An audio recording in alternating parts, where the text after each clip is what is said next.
이번 주부터 에스라 말씀을 묵상하고 있습니다. 1장에서 2장의 내용을 요약해 보자면 예레미야의 입으로 예언된 하나님의 말씀이 이루어질 때가 되어 바사왕 고레스의 마음에 감동이 있었고, 건축하라는 고레스의 선포에 감동을 받은 이스라엘 백성들이 일어나 돕고 가진 것을 기쁘게 드렸다고 합니다. 그랬더니 또 고레스가 바벨론 왕 느부갓네살이 탈취했던 그 성전의 그릇들을 일일이 세워서 내어주었어요. 그렇게 성전을 재건하기 위한 1차 귀한 자들의 명단까지 소개를 하고 있습니다. 하나님의 감동으로 하나님께서 사용하신 이방 왕들과 그 감동으로 이스라엘 백성들이 일어났고, 그 감동으로 인해서 서로 한마음이 되어 주거니 받거니 자신들이 할 수 있는 각자의 믿음의 행동들을 합니다. 그리고 2장 1절 옛적의 바벨론 왕 느부갓네살에게 사로잡혀 바벨론으로 갔던 자들의 자손들 중에서 노임을 받고 예루살렘과 유다 도로 돌아와 각기 각자의 성읍으로 돌아간 자로 그 명단을 보여주고 있습니다. 그러니까 감동, 믿음의 행동, 그리고 명단. 감동, 행동, 명단. 어떻습니까, 여러분? 하나님께서 그 하나님의 때가 되어서 하나님의 일을 행하실 때 어떤 일들이 나타나는지 우리에게 보여주는 것 같습니다. 이방인이든 믿는 자든 제국의 왕이든 종의 신분이든 하나님은 그 마음에 감동을 주신 자들로 하나님의 일을 하십니다. 그리고 하나님의 감동을 받은 자들은 각자의 자리에서 자신이 할 수 있는 믿음의 반응, 그 행동들을 보입니다. 하나님의 감동이 그 사람에게 임했다는 증거라고도 할 수 있겠어요. 그런 사람들은 서로 마음이 통해서 주거니 받거니 서로의 믿음이 더욱더 서로를 통해서 확장되어 가는 것을 알 수 있습니다. 그 다음은 바로 그 영광스러운 명단이 소개가 됩니다. 우리가 올해 초에 새생명축제 VIP 명단을 적고 기도해서 우리 지지난 주일 그 명단이 교회로 초대된 감동의 순간이 있었던 것처럼 오늘 또 바자회에도 맡은 자리들에 각자의 명단이 있으시죠. 맡은 일들이 있어서, 그래서 선교를 위해 수고하고 헌신하는 것처럼 이제 다음 주로 다가온 디아스포라 미션 컨퍼런스에 초대되어진 명단이 있는 것처럼 한 사람, 한 가정, 한 가문, 이 이름이 기록되는 것은 참 중요합니다. 감동이 있고 믿음의 행동이 따르고 그 명단이 정해졌습니다. 그럼 이제 그 다음에 무엇을 해야 할까요? 오늘 우리가 함께 읽었던 말씀 1절과 2절을 다시 한번 읽어보겠습니다. 이스라엘 자손이 각자의 성읍에 살았더니 7째 달에 이르러 일제히 예루살렘에 모인지라. 요사닥의 아들 예수아와 그의 형제 제사장들과 스알디엘의 아들 스룹바벨과 그의 형제들이 다 일어나 이스라엘 하나님의 제단을 만들고 하나님의 사람 모세의 율법에 기록한 대로 번제를 그 위에서 드리려 할세. 각자 성읍에 살고 있던 이스라엘 자손이 7째 달에 일제히 예루살렘에 모였습니다. 7째 달 나팔절에서 속죄일을 거쳐서 초막절에 이르는 절기를 지키기 위해서 모인 것이죠.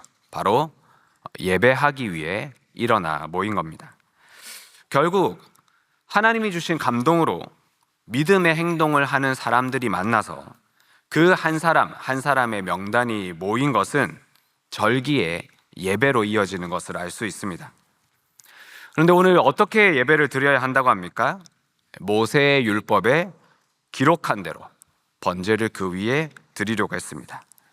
말씀대로 하나님의 말씀이 알려주시는 대로 예배를 드려야 합니다.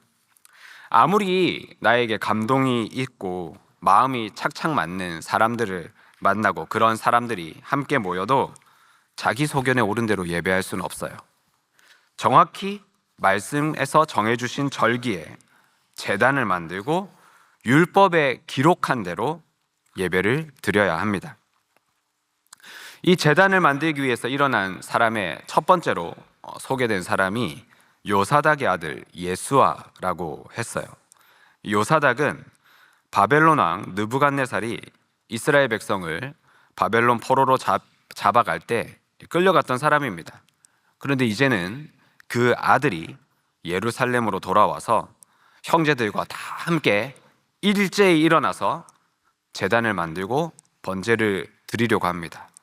그 아버지가 그 성전이 무너지고 바벨론으로 끌려갔을 때 그 들은 과거의 이야기들을 통해 지금 아마 이 예수와는 마음이 너무나도 겸손해져 있을 텐데, 또 한편으로는 얼마나 이 예배 앞에서 가슴이 벅차고 감동적인 순간이었겠습니까? 그런데 이렇게 예배를 드린다고 해서 우리의 모든 과정이 순탄대로는 아닙니다. 우리 3절 말씀 함께 읽어보겠습니다.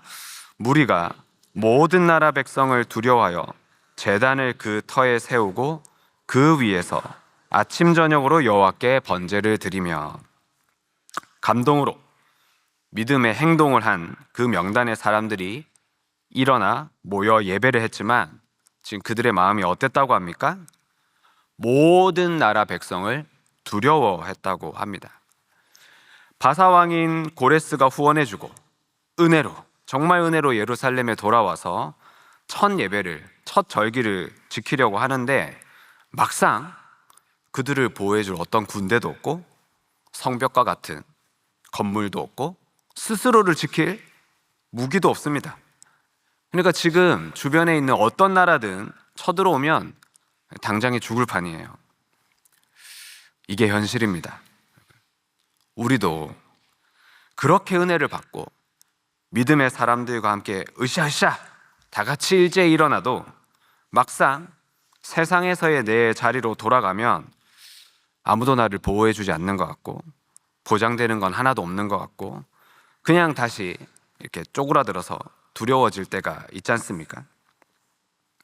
그런데 하나님의 감동을 받은 믿음의 사람들이라는 증거가 여기서 또 나타납니다. 그들이 두려워해서 무엇을 했죠? 두려워했지만, 두려운 마음은 어쩔 수 없지만 제단을 그 터에 세우고, 지금 나를 두렵게 하는 그 자리에, 그 터에 제단을 세우고, 나를 두렵게 하는 그 위에서 아침 저녁으로 여호와께 번제를 드렸다고 합니다. 할렐루야. 우리가 살다 보면 두려워할 이유는 많습니다. 두려워할 대상도 많고요. 주변에 있는 모든 나라 백성이라고 했잖아요. 하지만 이 에스라 3장의 기록을 보면 그 두려움이 그렇게 크게 묘사가 되고 있진 않아요. 모든 나라들이 두렵다고 하지만, 왜냐하면 앞서 소개된 대로 하나님의 감동으로 믿음의 행동을 하는 예배 공동체가 같이 있기 때문입니다. 그런데 우리는 때로 내 주변에 있는 이 두려움들을 너무 크게 받아들일 때가 있습니다. 그러니까 두렵지 않다는 말이 아니에요. 두려운 마음이 드는 것에 대한 정죄도 아닙니다. 하지만 내 모든 마음과 생각이 그 두려움에 있어서 두려움에서 더 큰 두려움으로 계속 나아가는 것은 문제가 있겠죠. 그 두려움이 우리가 마땅히 드려야 할 예배를 맡고 있다면 더더욱 아닐 테고요. 두렵기 때문에 어떻게 해야 됩니까? 제단을 그 두려움의 터에 세우고 그 두려움 위에서 아침 저녁으로 예배를 드리면 되는 겁니다.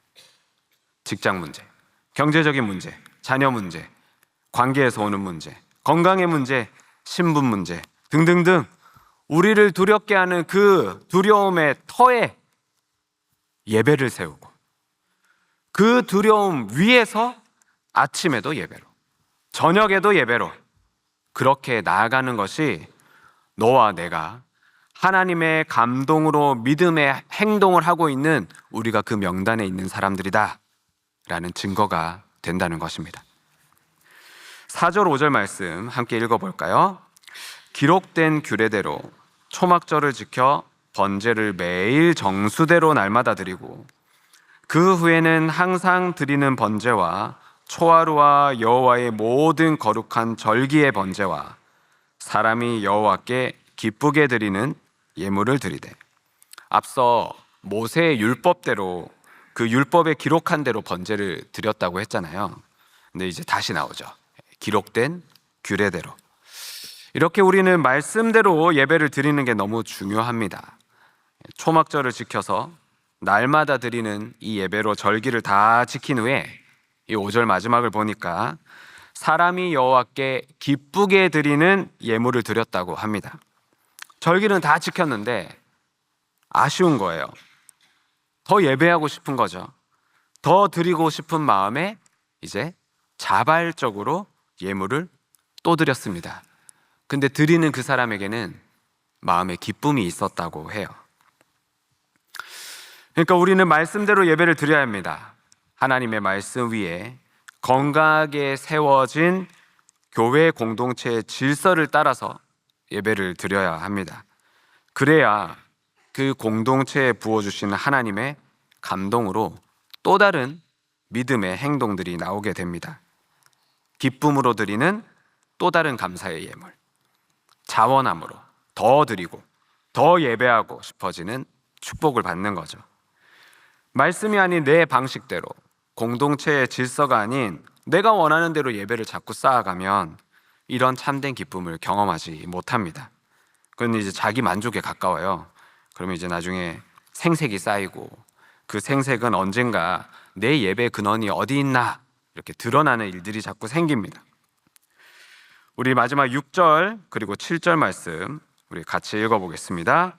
일곱째 달 초하루부터 비로소 여호와께 번제를 드렸으나 그때 여호와의 성전 지대는 미처 놓지 못한지라.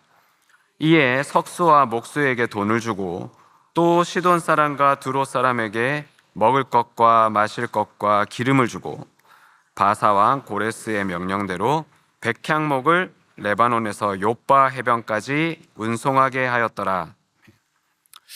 말씀대로 예배를 드렸는데도 모자란 부분이 있었어요. 지금의 이스라엘 백성으로는 어쩔 수 없는 한계가 드러난 겁니다. 바로 여호와의 성전 지대가 놓이지 않는 상태였어요.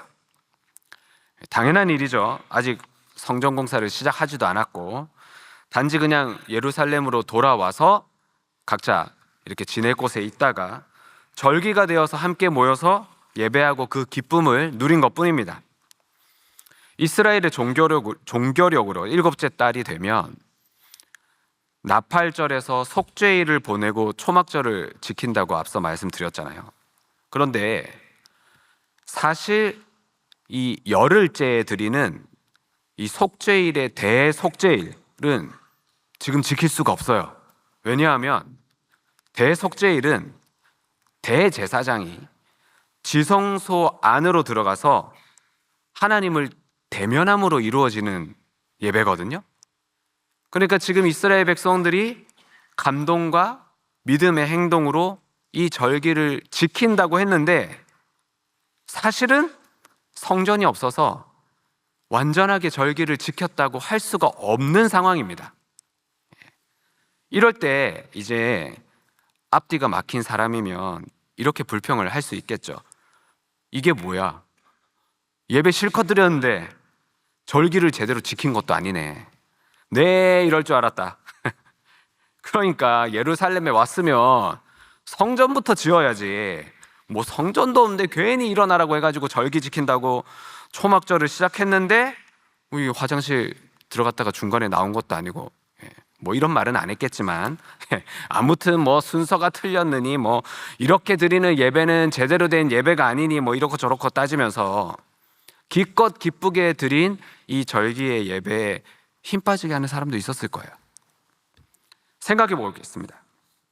지금 이 1차로 귀환한 이스라엘 백성들이 성전이 없는 성전 지대도 미처 놓지 못한 이 상황에서 드린 이 예배, 이 절기, 하나님께서 어떻게 받으셨을 거라 생각하십니까? 그리고 오늘 에스라 이 3장까지 읽어오면서 당시에 이스라엘의 그 상황, 분위기, 이 초막절을 지키는 분위기가 어땠을 거라고 상상이 되어지시나요? 어땠을 것 같으세요? 제가 생각할 때는, 제가 봤을 때는 너무 은혜가 넘쳤을 거라 생각합니다. 그렇지 않으십니까? 하나님이 기뻐 받으셨을 거라 저는 믿어요.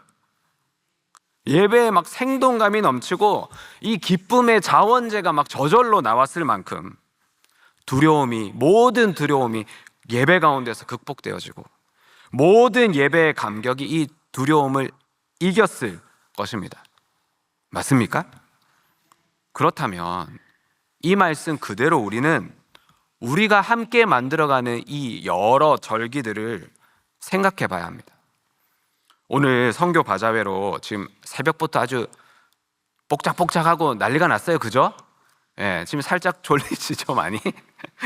예, 그래서 오늘 빨리 끝내야 되는데 이렇게 선교 바자회로 여러 일들을 하다 보면 어떻습니까?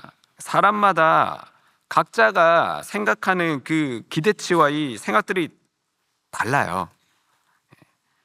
우리에게 주시는 이 하나님의 감동과 믿음의 행동들로 함께 서로 수고하는 분들의 이 명단으로 공동체가 이루어져서 여러 행사들, 사역들을 감당을 하는데, 오늘 이제 이 헵시바를 시작하면서 선교 바자회 전에 또 말씀으로 은혜가 있고, 또 그러면 교회에서 하는 여러 일들에 막 자원함으로 동참하는 분도 생기고 다 좋아요. 그런데 이 가운데서 하나님이 행하시는 일들을 봐야 되는데, 거기서 이제 뭐 내가 원하는 대로 좀 되지 않았다고, 그리고 준비한 것대로 다 진행이 안 됐다고, 순서가 틀렸다고, 저렇게 하면 안 된다고 막 따지면서 서로 힘 빠지면 안 된다는 겁니다. 할렐루야. 하나님은 선교 바자회를, 선교를 준비하는 그 우리의 마음의 중심을 기쁘게 받으시는 거지, 뭐 누가 얼마나 팔았냐, 이제 뭐 목장별로 호객행위 하실 거잖아요. 그죠? 저희도 준비한 게 있습니다. 기대하세요. 어디가 이윤을 많이 남겼냐, 나중에 계산기제 다 두드릴 거고, 누가 준비를 잘했냐, 누가 화려하게 했냐, 그리고 내가 생각한 대로 다 빈틈없이 처음부터 끝까지 해서 됐냐, 물론 중요하지만 이런 겉모습에 정작 정말 중요한 것들을 놓치면 안 된다는 겁니다. 다가오는 미션 컨퍼런스도 마찬가지고요. 지금 열심히 이제 나가기 시작한 우리 단기 선교도, 올해 우리에게 주어진 여러 사역도 마찬가지입니다. 오히려 지금 에스라 3장에 나타난 이스라엘 분위기는 이래요. 오늘 예배 너무 좋았다. 오늘 너무 좋지 않았어? 야, 진짜 우리가 이렇게 절기를 지킬 수가 있다니. 드디어 예루살렘에서 우리가 초막절을 지켰잖아. 그런데 드리고 나니까 역시 성전이 없으니까 안 되겠다. 속죄일을 못 지켰어 우리가. 여러분, 더 지체할 수 없습니다. 서둘러서 성전의 지대부터 놓아봅시다. 그럽시다 막 일어나고. 그럼 어떻게 해야 되죠? 우리는 지금 숙련된 석수와 목수가 없으니까 최고의 석수와 목수를 돈을 주고 사람을 불러옵시다. 솔로몬 때도 그랬어요. 최고로 시돈과 두롯 사람들을 불러서 그냥 부르는 게 아니라 최고의 대우로 먹을 거 입을 거 준비할 거 다 주고, 그리고 백향목은 어디 거? 메이드 인 레바논으로 준비합시다. 또 그럽시다. 맞아요. 빨리 사람 알아보고 빨리 데려오고 준비해 봅시다. 지금 이런 분위기잖아요. 예배가 기쁨으로 드려지고 나니까 부족했던 일들은 또 기쁨으로 채워지는, 최고로 준비하잖아요. 여러분, 우리 베델교회가 50주년을 맞이했습니다. 이제 교회 안팎으로 여러 많은 사역들이 있고 열심히 준비하고 계시죠? 올해 우리에게 주어진 이 많은 역사들, 절기들 함께 만들어가면서 우리가 감당해야 합니다. 그런 우리에게 이 예배로 시작되는 회복, 이스라엘이 절기를 먼저 지키면서 성전 건축에 들어갔던 이 장면, 순서가 맞지 않는 것 같은 이 장면, 지금 우리에게 너무나도 필요한 절묘한 말씀이라고 생각을 합니다. 50년, 희년의 기쁨으로 우리가 일제히 모였습니다. 하나님의 감동으로 우리가 살아왔고 믿음의 행동들로 지금까지 신앙생활을 해온 우리입니다. 믿음의 가정, 믿음의 공동체, 믿음의 지체들의 이름들을 하나하나 세워보자면 그 이름들로 우리는 마땅히 하나님께 영광 돌리며 예배할 수밖에 없습니다. 늘 인도하여 주신 그 하나님의 말씀들, 그 말씀들은 어떻습니까? 그런데 여전히 우리의 삶에 두려울 일들은 현저합니다. 하지만 두렵기에 더욱 예배로 나아가야 하는 것이 옳습니다. 그리고 두려움은 오히려 우리의 예배를 더욱더 절실하고 간절하게 합니다. 그리고 거기에 주시는 하나님의 기쁨이 있기 때문에 거기에 반응해서 더 자원함으로 예배를 드리고 섬기게 됩니다. 그런데 그럼에도 부족할 수 있어요. 순서가 뒤바뀐 느낌을 받을 수도 있고요. 하지만 그것이 그렇게 내 생각대로 따지고 뒤엎을 만큼의 큰 문제는 아닙니다. 예배에서 받은 은혜로 성전 지대를 놓아서 그 다음에 성전 건축을 하는 것이 이스라엘 백성에게는 하나님의 인도하심이었습니다. 성전을 먼저 만들어서 초막절을 완벽하게 지키는 것이 우리가 보기에는, 누군가가 보기에는 옳고 바르게 보일지는 몰라도 하나님의 뜻은 거기에 있지 않았습니다. 마지막으로 성전의 지대를 놓을 때 이스라엘 백성들이 어떻게 했다고 했죠? 최고로 준비했습니다, 여러분. 정당한 대가를 지불했습니다. 그러니까 싸게 편법으로 대충 준비하지 않았어요.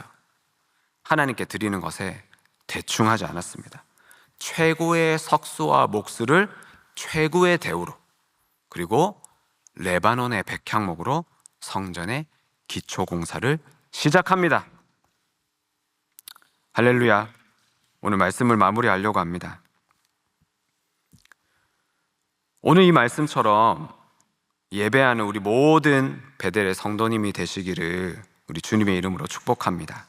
그리고 오늘 말씀처럼 선교 바자회를 시작하고 다가올 디아스포라 미션 컨퍼런스를 우리 함께 준비합시다. 우리 또 재직회가 있죠? 아울리치가 있습니다. 베델 동산이 있고요.